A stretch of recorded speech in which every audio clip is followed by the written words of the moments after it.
Yeah, we were beaten pretty comprehensively in that third quarter, and all credit to Melbourne. They played very well, and we didn't. So, yeah, that result was the result of that, I suppose.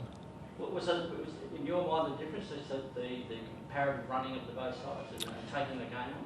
Yeah, they are a lot of things. I think we didn't use the ball well enough going into 50. We had more entries, but they won the contested possession, which we've been good at all year, and disappointed to lose that. They used the ball better than we did going forward, and I think they took the game on better than we did. I think that when the game wasn't going our way, we probably went into our shells a bit and were second to the ball. So that's a disappointing part from our point of view. You seem to struggle to take a mark in subject. Is that a forward spot or is it a delivery? I'll have a look at it over the next couple of days. Have a look at it and see. Probably you can't compare each situation, but yeah, we would have liked to have taken more marks inside 50, which we didn't do. But that's where we're at the moment as a group, and so we've got to work on that. We'll go away this week and work on how we get reward for the forward entries that we're getting.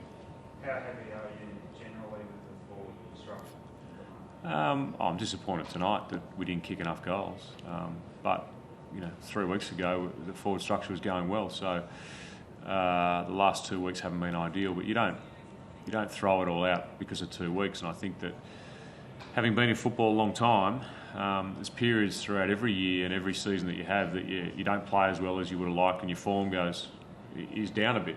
And I think that the really good sides seem to win or scratch something out, a result out of when you're not playing well, and we're not able to do that at the moment. So, we would hope that we'll get through this lean patch as quickly as possible and come back with some good form. Didn't you would have expected the bye to sort of help resolve that, though? I mean, they were seen to be down a little bit before the bye. Yeah. I mean, the theory was that would freshen up. I suppose it's a difference between physically and mentally freshening up, and also getting confidence back in your football. And I think that definitely they were fresher this week than before the bye. But if you're a little bit underconfident the way you move the ball and you don't attack the ball properly because you're a bit underconfident, then that sort of game can happen. So look, I'm not sitting here saying we're happy. We're not. We're very disappointed that we lost the game. But we do also realise that there are periods and seasons where it goes ups and down, and you hope that you win those sort of games, which we didn't. Is it simply the case that you haven't been able to find a way to cover Watson, Slattery, Hurley, things like that? Well, not having Jobe, Buddha Hocking, Hurley, Pears, and also Winderlick and Dempsey doesn't help. But the players that are out there, I think, are good enough to play better than that and win games of football.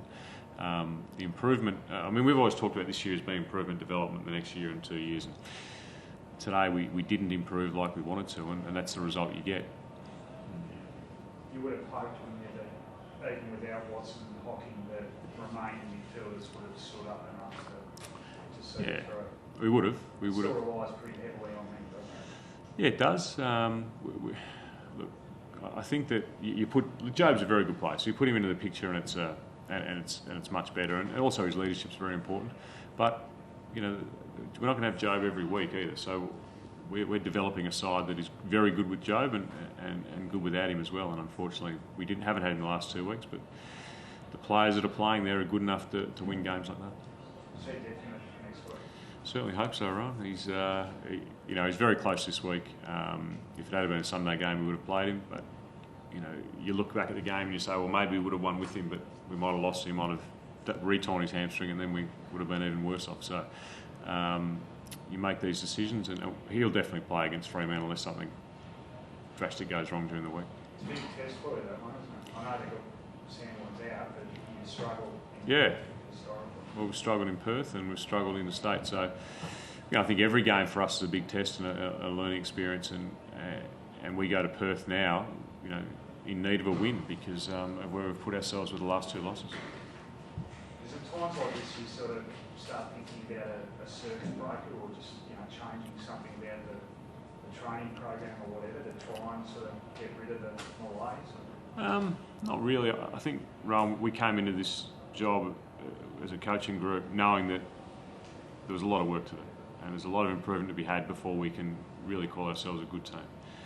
And we've had some success this year and some real improvement in certain areas. But games like today show you that there's a lot more improvement needed if you want to compete with the best teams or even win games of football. So as disappointing as today is, I think it's a reality check for everyone that the Essendon Football Club's got a lot of work to do and a lot of improvement in all areas.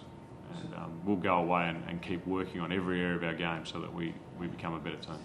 Would you also be looking at it, as you say, sort of as ebbs and flows through the season, perhaps inevitably with where your team's at, if there was going to be a stretch like this?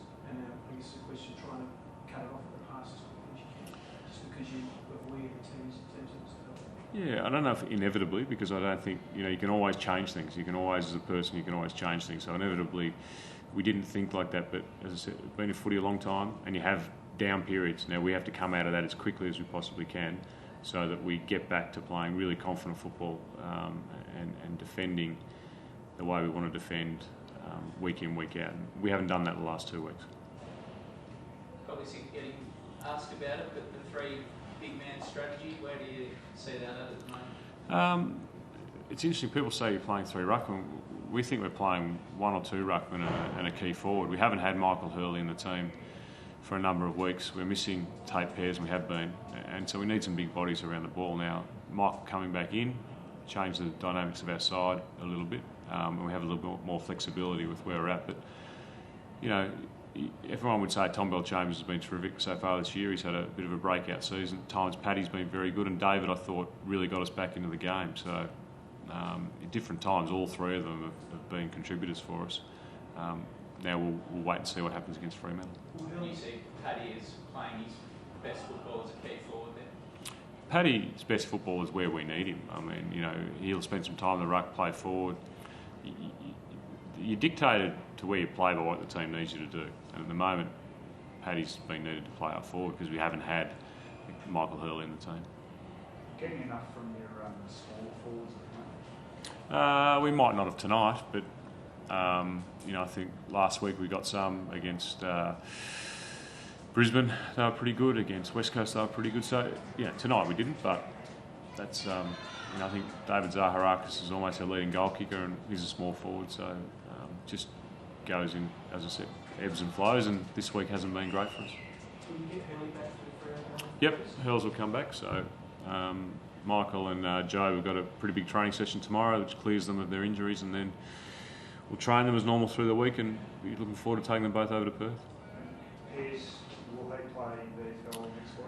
We'd love him to play this week, but there's no VFL game, so he'll be in the VFL again next week. And How many do you reckon he'd need? I don't know, Ryan. Hopefully not many. Do you need fresh ones tonight? No, I think we got injury free, which is the first time in a while, which is great.